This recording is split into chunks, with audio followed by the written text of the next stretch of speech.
in Boston, Massachusetts, and I want to welcome everybody to our webinar today. We've got a very special guest, one of our country's most prolific financial advisors and agents, Fred Boudiette, and he's going to share with us today some of his best business practices.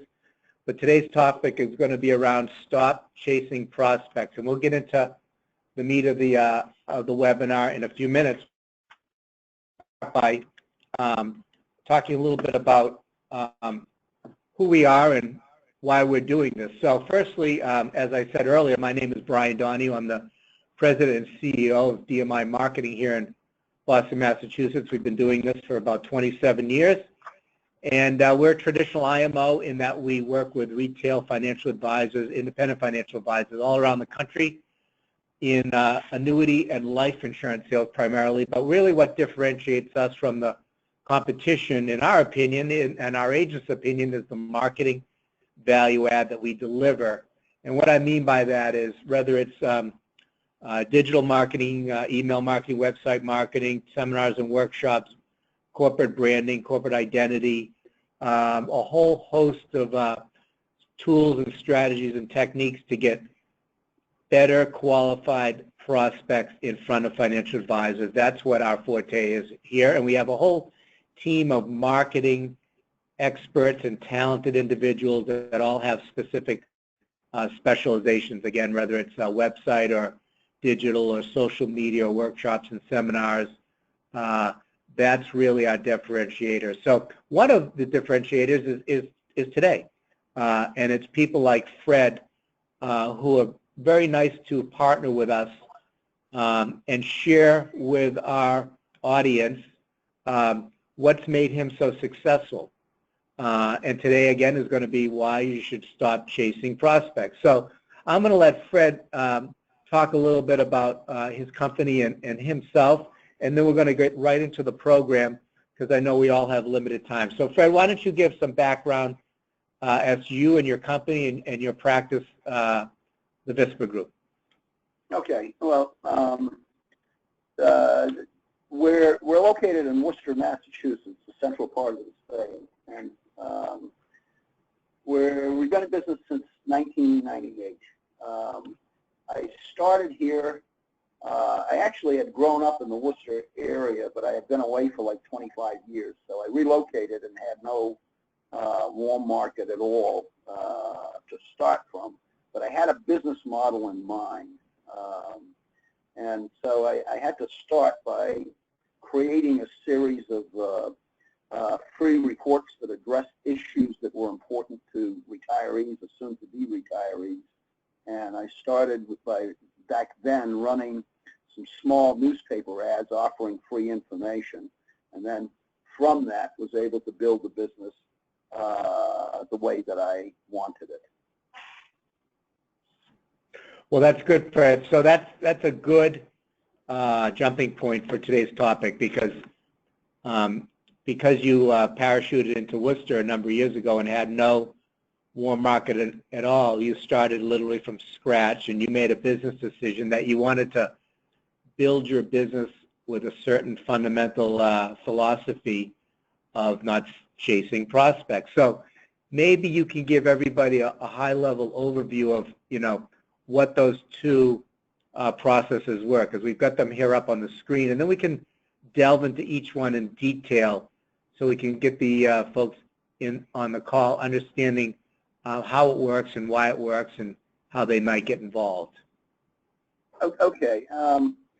Well, one of the components of my business model is, I wanted to really enjoy the business, and I wanted to avoid the burnout factor that's looming in any sales type career, a sales related career. So one of the rules was very simply that I never ever wanted to talk to anyone who didn't ask me to contact them. So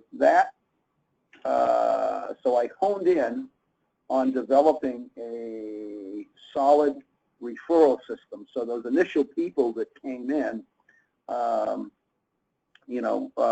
was able to develop a host of referrals and then a drip marketing program to make the referral system work.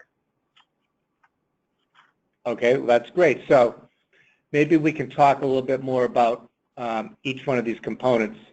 Okay. If I can get my slides to move forward. Okay, so here we go. So the first is referrals. You know, Brett, I think you'll be the first one to say there's no magic beans or letter or script that is going to just unleash thousands of qualified referrals. So talk about your history with referrals and the process you built and then the results, because up until probably 3 or 4 years ago, you built a tremendously successful practice through these two processes of referrals and drip marketing. So let's start with referrals and share with the audience here a little bit about how you do it. Okay. Well, in order, you know, referrals are no different than anything else. In order to make it work, you have it takes a system, and it takes the discipline to follow the system. Of course, the system has to be effective, but you know, I think anybody can find an effective system if they put their mind to it. So initially, what we were doing was bringing people in who were asking for free reports. From the free report, they'd ask for us to contact them to provide additional information. From that phone contact, it would result in an appointment for them to come into our office. Now, so Fred, if I can interrupt, so that was back in 1998. Technology was different. You were using primarily newspaper advertisements. Yeah. Yeah. And offering people maybe CD alternatives, and talked about tax deferral and better rates of return, and there was a number they could call, and you created a massive database from that over time. Is that how I would describe it? Well, they actually, when we sent out the free information, it had a reply form. I like the systems that we built were based on baby steps. I've seen too much really good marketing technique where people shoot themselves in the foot because the call to action is call for an appointment, and in almost all cases they just ain't ready. They're not ready for an appointment yet. So when we sent out information, it'd have a reply form so they could let us know whether or not they wanted any additional information, and they'd tell us when would be a good time to call them for a 5 to 10 minute phone conversation. And then that would lead almost always to an appointment. Okay. So is it fair to say that you were offering free education and information on their terms without any solicitation, and it wasn't about booking an appointment, it was about getting them familiar with you and your company and the information that they're seeking to read on their terms? Yeah, but again, you have to have a way of closing it, you know. And they see your ad, they ask for information, they read the report, they send back a reply form, they have a phone conversation. At that point, you know, I had a very simple, I still use it today. You know, why don't you tell me, if you would, what it is you're interested in or trying to do, and I'll give you some information on that basis. We have a brief conversation, and then the close is always the same. It's always, well, I'll tell you what we can do if you'd like to. It takes about an hour to exchange enough information for us to find out whether we really have anything further to talk about. Would you like to do that or not? That's, you know, that's the close. And talk a little about these free reports that you'd be offering back then. What were they about, and what was the tone and content typically? You know, safety and security, protection from market volatility would probably be you know, the most common theme that we hit, because that's a scary factor for people coming into retirement or who already are retired. And then, you know, we touch on other things like protection from a long-term medical care requirement, and, you know, just the other aspects that were that are important. The fears, the concerns of people coming into retirement. You know, the big one is do I have enough money, and am I going to run out of money before I run out of time? You know. So the process was to use your database that you started to compile through all these people calling in for free reports, and then make them customers. But how would you actually get referrals from these people? Well, the interesting thing about referrals that I've learned over the years, and by the way, none of this is original. There's little pieces here and there that I probably bought every marketing program that I thought might apply, and most of it was garbage, but you'd be able to find little gems in there from time to time. But if a referral system is going to work, first and foremost, it's got to be right up front. In other words, you got to constantly let them know that you are a referral-based firm. So right from the first piece of information that they get from us, it always includes a mission statement. And one of the first things they see is that we are a referral-based firm and why that is good for them. And, we don't have the time to go into the details of that, but you have all of those pieces that you're able to share with people if they're interested. Then, when they would come in for an appointment, within the first 2 or 3 minutes, again, we'd let them know that we're a referral-based firm and why that's good for them. And then, once they become a client, we always do a separate contractor certificate delivery appointment, which takes what, 5 minutes, 10 minutes to go over a certificate and answer a few questions. But when we send the appointment confirmation out, there's a client survey that we send with it. And again, we don't have time to go into the details of that, but you have, copies of it that you're able to share.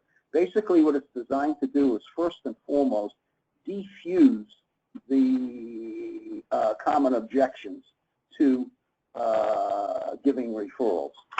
Secondly, it explains exactly how we're going to contact people. In other words, we are not going to call them.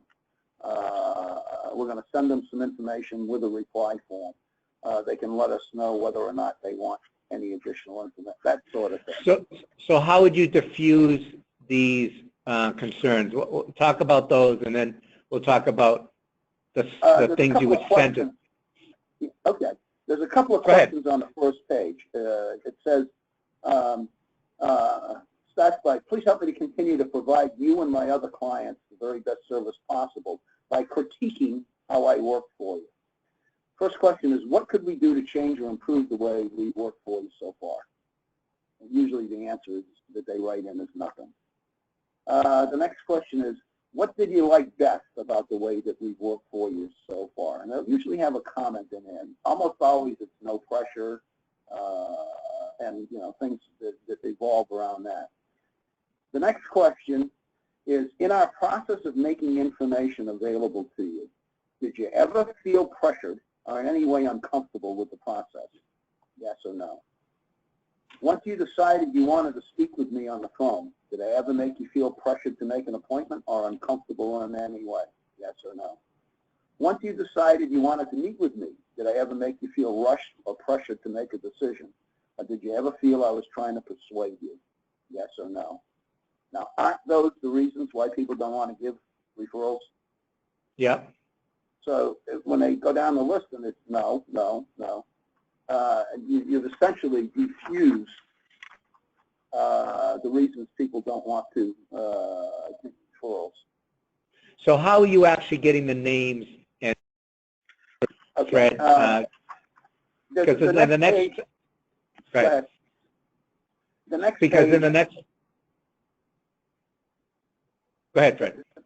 The next page of the survey simply explains how we're going to contact them. And then the next page, you got to tell them the people that you can help the most. In other words, what kind of referrals do you want? You don't want just any old referral. You want qualified referrals. So the third page of the survey is, please allow 3 people you care about the opportunity to benefit from the kind of information I've shared with you, if they want it. And then it's, who do you care about who's retired? and you got a couple of spaces they can fill in. Who do you care about who's close to retirement? Who do you care about who has changed jobs and who may have had a 401k or other type of retirement savings plan with their previous employer? So you're telling them the kind of referrals that you want. The net result is nearly, let's say 70% of the clients, when they come into certificate delivery, provide us with, let's call it an average of 2 referrals. I'd say normally it's between 1 to 3 referrals, but they're quality referrals. And there's, a very high percentage of those referrals. And then, again, we don't have time to get into it now. How do you contact the referrals? We have a package that we send to them.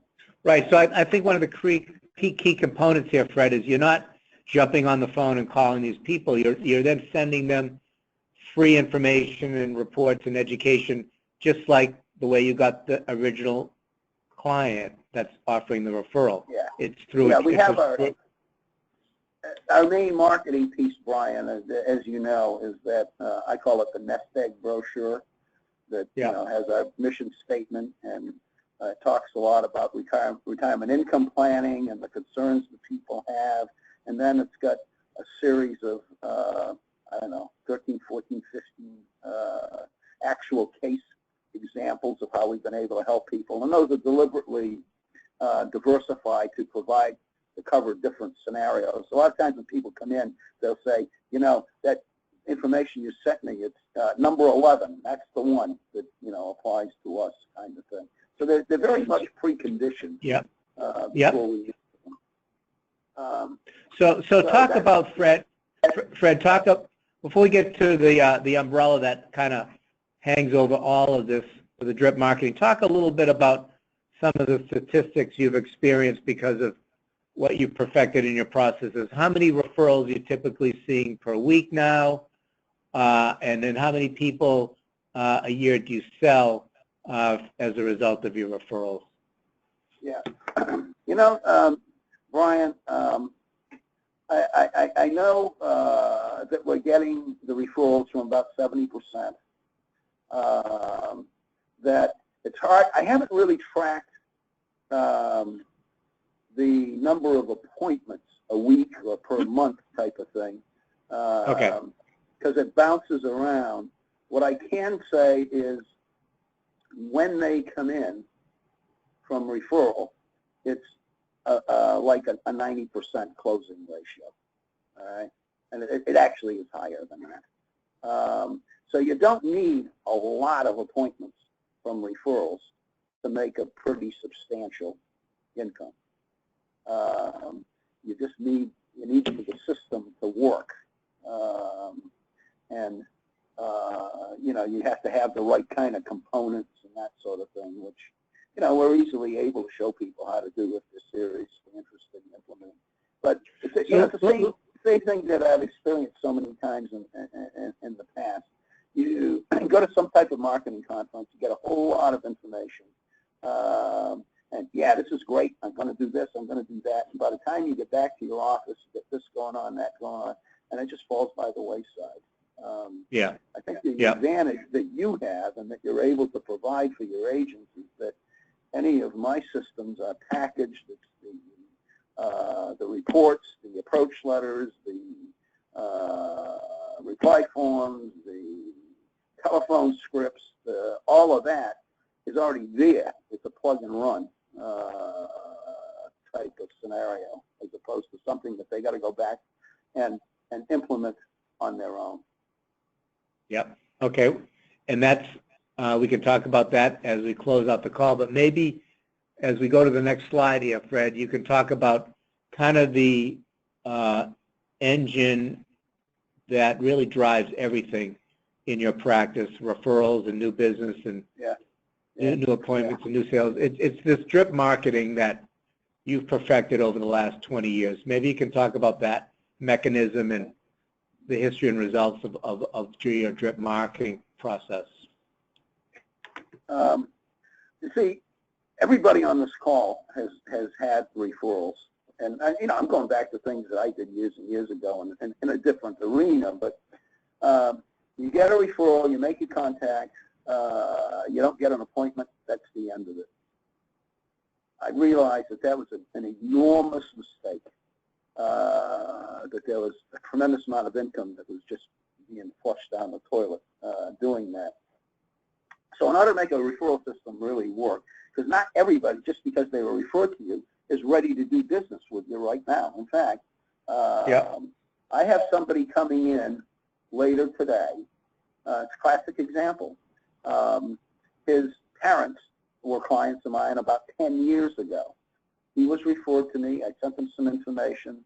I did have a conversation with him. It never resulted in an appointment. 10 years later, he called me out of the blue because of our drip mechanism, and actually didn't call me. He called the office and told one of my staff that now he was ready to retire and he needs to do some serious retirement income planning. So, the drip mechanism is critical. It's a combination, it's a series of programs that is simply designed to keep us at the top of the consciousness of our clients and our referrals, so that they remember us when they have, life-changing events, and when there's an opportunity for new business. The key driver is a newsletter that we developed, which I resisted for many, many years, because I saw all of the newsletters that I had seen in our industry were image projection type newsletters.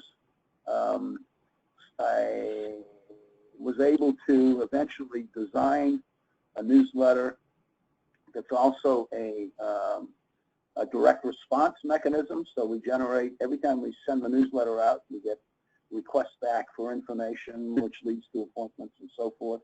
But that's a topic for another session. But a couple of simple things. For example, most fixed indexed annuity contracts allow clients to change their interest computation strategies from time to time. Well, whenever there's an opportunity to do so, whether it's annually or every 2 years or whatever, we send our clients a letter with our recommendation for the upcoming term.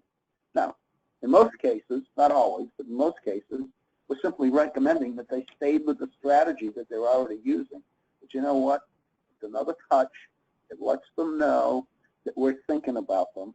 Because you can't call all of your clients on a regular basis, but it lets them know that you're thinking about them. The other thing that we've done with a lot of success is on client birthdays, we send them a half a dozen Italian cookies in a little bag with a ribbon on it, and it actually costs us more for the postage than it does for the cookies. But you wouldn't believe the letters and notes that we get back from that. But that's not anywhere near as important as the fact that, again, we're at the top of their consciousness, so that when something changes in their life and they need to place some additional money, they're going to come to us first. Or when they're talking to their brother, their sister, their best friend, their co-employee, or whatever, they remember us and mention us too. So it's just the drip mechanism is a series of systems that are designed specifically to keep us at the top of the consciousness of existing clients and legitimate prospects. Fred, thank you very much. I know everybody on the call today wishes we could spend more time, but for the sake of time, we just wanted to give you a high-level overview of how one very successful advisor has built a tremendous practice by not chasing people. And here at DMI, we've got some very innovative email marketing programs, inbound marketing, email drip mechanisms that we implement with advisors all over the country. If you've got a large database or you're accessible to a center of influence database, you're going to want to contact DMI, one of the numbers here on the screen, and learn about our email marketing and inbound marketing and drip marketing processes so we can help people want to see you and call you and want to meet with you under their terms, not your terms, and you're not chasing and harassing people and chasing prospects. So here are the next steps. Fred, thank you very much for your time and sharing with everybody a little bit about how you've become so successful. And can I add everybody, something, Brian, before we quit? Can I add something? Absolutely. Just occurred to me. Okay. Yeah. Step number one, and I think we continue to forget to mention this, but if you don't have a database program, we use ACT for advisors, but there's others that work. But there's no way of implementing a drip system unless you have a contact management program that you can use effectively. So I would say that's step number one. Wouldn't you, Brian? Absolutely, which is why if anybody on this call has a database, we can ignite a lot of those dormant names and opportunities over the past that you haven't been able to turn into a business. So yeah, database is critical. We will be doing a future webinar on database management creation and how to use that through inbound marketing. But yeah, you have to have that in today's world. Otherwise, everything's a fresh start every day. Yep. If you're not willing to spend money on your business, you don't have a business. It's pretty simple. Yep. Good words of advice, Fred. So again, thank you, Fred, for your time, and thank everybody for being on today's call. We hope to speak to all of you at some point in the future, and stay tuned for more webinar series coming up next week. Thanks. Bye-bye.